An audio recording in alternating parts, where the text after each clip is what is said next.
voudrais vous demander une réaction à propos d'un thème qu'on retrouve beaucoup aujourd'hui dans les journaux. Il s'agit de l'affaire de la vie privée du président de la République, François Hollande. Je ne vous demande pas de commenter ses choix personnels, évidemment, mais est-ce que, puisque vous parliez tout à l'heure de votre grand scepticisme sur l'élection d'une sorte de monarque républicain au suffrage universel, est-ce que le statut de première dame a encore un sens aujourd'hui, quel que soit le nom de cette première dame ? À mon avis, dans la société française d'aujourd'hui, aucun. Si vous voulez, le concept de première dame avait un sens quand les couples reposaient sur des mariages constitués et durables. Bon, ce n'est plus la réalité de la société française aujourd'hui. Oui, depuis les années 80. C'est pas si long que ça. Vous savez, c'est pas si long que ça.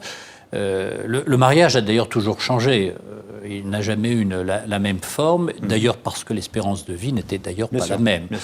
À partir du moment où on est libre dans les mœurs, et pourquoi pas, le statut de première dame n'a simplement aucun sens. Vous avez été choqué par le travail de la presse dans cette affaire ?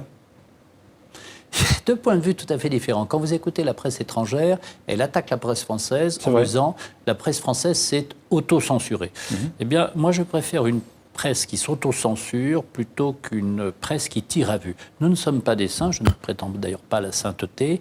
Je demande à être jugé sur mes actes politiques et pas sur mon comportement. Il est évident que si d'une façon récurrente j'étais alcoolique et je boxais les gendarmes qui me rappelaient à l'ordre, je pense que je me discréditerais. Donc il y a des choses que l'on ne fait pas quand on est investi d'une mission. Est-ce que vous pensez que cette affaire, cette histoire a un impact sur l'image de la France à l'étranger ? Oui. Malheureusement, bon, mauvais ? Disons que ça nous rappelle le meilleur Félix Faure, pour ceux qui connaissent. Oui, qui est mort dans des conditions particulières à l'Élysée. Donc vous imaginez quelque chose comme ce qui se passe en Allemagne, où l'image de l'époux d'Angela Merkel est beaucoup moins mise en avant et... Oui, enfin, là en plus, c'est un cas particulier. Gerhard Schröder, je crois, s'est remarié 3 fois, et Oscar Lafontaine tout autant. Donc l'Allemagne est un pays beaucoup plus libre sur les mœurs. J'ai le sentiment qu'il s'en accommode. En France, il y a une sorte d'ambiguïté. Le concept de première dame, il est parfaitement monarchique. Mais la contrepartie de la première dame parfaitement monarchique, c'est qu'il faut jouer le jeu à fond, et les deux. Manifestement, ce n'est pas le cas. Alors à partir du moment où on n'est pas prêt à jouer le jeu, il ne faut pas jouer ce jeu-là.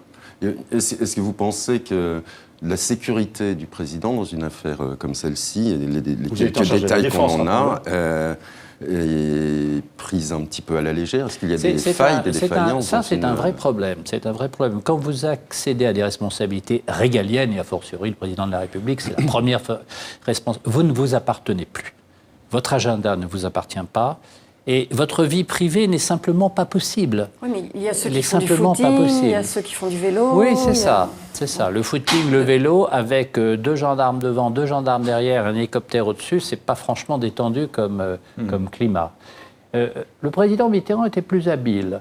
Il savait s'extraire de la vie présidentielle. Et la presse ne fonctionnait pas de la même façon non plus. Et la presse ne fonctionnait pas de la même façon parce qu'il y avait beaucoup moins de journaux d'information, parce qu'il n'y avait pas Internet, parce qu'on ne photographiait pas à tout moment tout événement et ce n'était pas diffusé en temps réel au monde entier. Non, les temps ont changé. Si vous voulez, la sécurité et la multiplication de l'information, le président de la République fait ce qu'il veut, mais en fait, ce n'est pas vrai du tout. Il doit avoir l'image de ce que l'on attend de l'autorité de l'État. On ne peut pas être un homme normal. Voilà, on ne peut pas être un homme normal. Il y a un devoir de réserve absolu. C'est racinien. Il faut relire Racine. Mais c'est pas un peu hypocrite ? Non, c'est une discipline. Si vous voulez, de temps en temps, par exemple, je suis un homme politique, je parle à des journalistes de temps en temps, j'ai envie de vous dire, mais attendez, votre question est stupide. D'abord, pas sur ce plateau, bien sûr. Pas sur ce plateau. Vous n'y connaissez rien. Pourquoi vais-je perdre du temps avec des gens pareils qui sont ignares? Bon, vous ne le faites pas, vous le pensez. C'est de l'hypocrisie? Non, c'est de l'éducation.